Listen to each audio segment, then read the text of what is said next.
Hello friend, welcome to my YouTube channel blogger Sidhu. কি সব ঠিক তো থাকতে হবে, যেহেতু তোমরা এসবি ফ্যামিলির মেম্বার। না, এটা আমার ডায়লগ না, এটা হলো সন্দীপদার ডায়লগ। তো জাস্ট সন্দীপদাকে অনেক ভালোবাসি, এই জন্য আমি এই ডায়লগটা দিলাম। তো এখন বেরিয়ে বললাম হলো একটা জায়গায় যাওয়ার উদ্দেশ্য। তো ব্লগটা দেখতে থাকো, কন্টিনিউ করতে থাকো, আশা করি সবার ভালো লাগে। এখন যাচ্ছি হলো যে হাড়িভাঙা বাজারের দিকে, কারণ হাড়িভাঙা বাজারে গেলে আমাদের একাডেমিতে যাবো একটু, যেহেতু একাডেমিতে যাই প্রায় শনিবারে। আমি কিন্তু একাডেমিতে যাই দোকান বন্ধ করে, এই জন্য আমি যাবো এখন একাডেমির দিকে। তো আমাদের যে গায়ক শিল্পী আর কি মানে প্যারিস চলে গিয়েছে, এবার আমি এখন এখান থেকে যাব।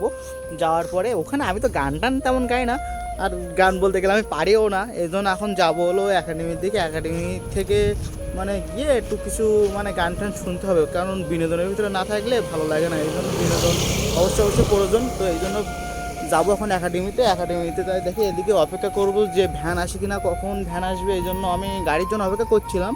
কারণ বাড়ি হচ্ছে গাড়িটা ছিল, গাড়িটা থাকার পরে গাড়িটা গিয়ে স্টার্ট করি, আর স্টার্ট নিচ্ছে না। বর্ষার সময় তো একটু সমস্যা একটু হয়েছে, এই জন্য এখন যাব মানে ভ্যানে করে যেতে হবে, এছাড়া কোনো কাজ। গাইস কি আর বলবো, দুঃখের কথা এই যে রাস্তার পরে এতক্ষণ দাঁড়িয়ে আছি, একটা গাড়ি আসার কথা বা একটা নাম দেখছি না যে গাড়ি আসবে রাস্তা দিয়ে। পুরো রাস্তা না ফাঁকা, পুরো রাস্তাটা ফাঁকা, একটা গাড়িও আসছে না, একটা কিছু আসছে না, এই জন্য চিন্তা করছি কী করব।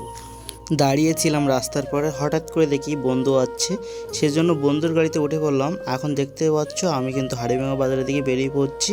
তো এরপরে গিয়ে তোমাদের গানগুলো সবগুলো গান শোনাবো। তো আশা করি গানগুলো তোমাদের ভালো লাগবে। তো গান